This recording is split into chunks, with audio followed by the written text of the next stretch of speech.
తాము అధికారంలోకి వచ్చిన 90 రోజుల్లోనే 30,000 నియామక పత్రాలు అందించామన్నారు సీఎం రేవంత్ రెడ్డి. ఇంకో 90 రోజుల్లో మరో 30,000 ఉద్యోగాల భర్తీకి నోటిఫికేషన్లు ఇచ్చామన్నారు. ప్రభుత్వం అధికారంలోకి వచ్చిన ఏడాదిలో 60,000 ఉద్యోగాల నియామకాలు చేపట్టిందన్నారు.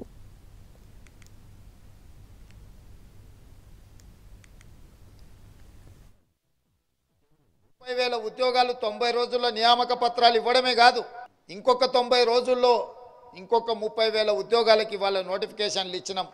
డిఎస్సి నోటిఫికేషన్ ద్వారా 11,000 టీచర్ పోస్టులను భర్తీ చేయాలని, గ్రూప్ 1, గ్రూప్ 2, గ్రూప్ 3లో కూడా ప్రభుత్వ ఉద్యోగ నియామక పత్రాలు ఇవ్వాలని, వివిధ శాఖలలో వచ్చిన ఖాళీలను దాదాపుగా ఇంకొక 30,000 పైచిలకు ఉద్యోగ నియామకాల కోసం పోటీ పరీక్షల్ని ఈ ప్రభుత్వం నిర్వహిస్తున్నది.